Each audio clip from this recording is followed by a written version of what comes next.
Did you know that in 1933 something fascinating happened that is a prime example of the no true Scotsman fallacy? In the midst of the Great Depression, U.S. President Franklin D. Roosevelt implemented a series of economic programs known as the New Deal. However, some critics argued that these policies were un-American and even socialist. In response, supporters of the New Deal would argue that no true American would be against helping their fellow citizens during such dire times. This is a clear instance of the no true Scotsman fallacy, as it attempts to dismiss criticism by redefining what it means to be a true American. Hey rational rebels! Welcome to the arena of reason, the very place we train our minds to spot cognitive pitfalls. This is Chris from Critical Conditioning, where we strive for cognitive precision and free our minds from that mental prison. Today, we're exploring the no true Scotsman fallacy, a fallacy that occurs when someone modifies a general claim to exclude a counterexample that challenges the claim's validity. We'll delve into the psychology behind this fallacy and how it can be used to maintain unfounded beliefs. Before we delve into this intriguing topic, remember to hit that like button, subscribe to our channel, and ring the notification bell to stay updated with our mind-strengthening content. If you find our podcast valuable, consider supporting us through PayPal using the link in the description. Your support helps us continue our mission of promoting rational thinking. Also, please share this episode with someone you know who might be interested in understanding that no true Scotsman fallacy. Supercharge your mind, hit subscribe, don't be left behind. Let's get started. Now, let's dive deeper into the no true Scotsman fallacy and explore some studies, examples, and tips to help you recognize it and avoid falling victim to it. In one study conducted by researchers at the University of Kent, participants were presented with statements that exemplified the no true Scotsman fallacy. The researchers found that people were more likely to accept the fallacious reasoning when the conclusion aligned with their pre-existing beliefs.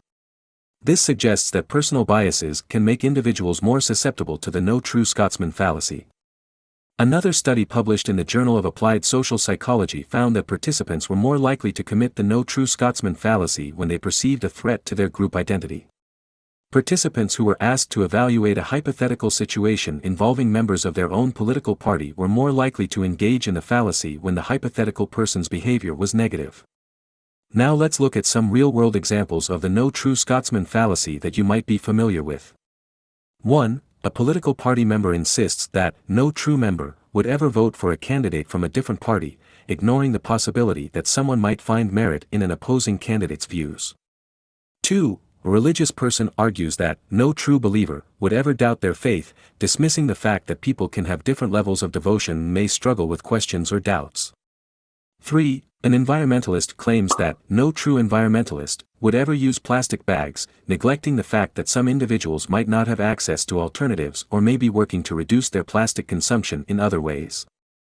4. A vegan asserts that no true vegan would ever consume honey, ignoring the fact that there are varying degrees of commitment and interpretations of what constitutes a vegan lifestyle. Now let's briefly discuss some findings on individual differences and who might be especially at risk of falling for the no true Scotsman fallacy. 1. People who hold strong beliefs or have a particular ideology are more likely to commit the no true Scotsman fallacy to defend their position. They are more likely to exclude counterexamples or redefine the terms of the argument to support their viewpoint. 2. Individuals who strongly identify with a particular group, whether it be political, religious, or cultural, are more likely to engage in the no true Scotsman fallacy to defend the group's position. They feel that their identity is threatened by counterexamples and thus may dismiss them in order to protect the group's identity. 3. People with authoritarian personalities tend to value conformity and order, which can make them more likely to engage in the no true Scotsman fallacy in order to maintain social harmony and suppress dissenting opinions. To help you spot the no true Scotsman fallacy and avoid falling victim to it, here are a few tips.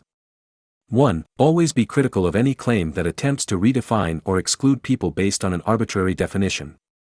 This can help you identify the fallacious reasoning and challenge it. 2. Pay attention to your own biases and preconceptions. Acknowledging your personal beliefs can help you recognize when you might be more likely to accept fallacious reasoning. 3. Practice and improve your critical thinking skills. Learning about biases and fallacies, and simply knowing that they exist, will help you immensely in spotting them.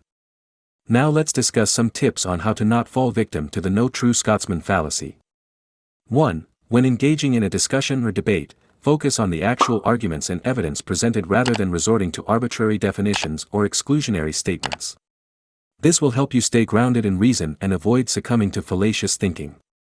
2. Educate yourself on logical fallacies, like the no true Scotsman fallacy, so you can recognize them when they arise in conversation or debate. 3. Keep an open mind and be willing to consider alternative viewpoints or perspectives, even if they contradict your own beliefs. This will help you remain objective and less likely to fall for fallacious arguments. So, rational rebels, what are your thoughts on this fallacy? Have you or someone you know experienced a similar situation? Share your perspective with the community and in the comments below. Your support is incredibly valuable to us. If you can, please consider making a donation through the PayPal link in the description. Every contribution helps us continue creating content that promotes critical thinking. Thank you for being a part of our mission. Keep your mind sharp, raise your banner with a like, enlist and subscribe to become a rational rebel alike, avoiding all the pitfalls that may come your way. This is Chris from Critical Conditioning, signing off for today.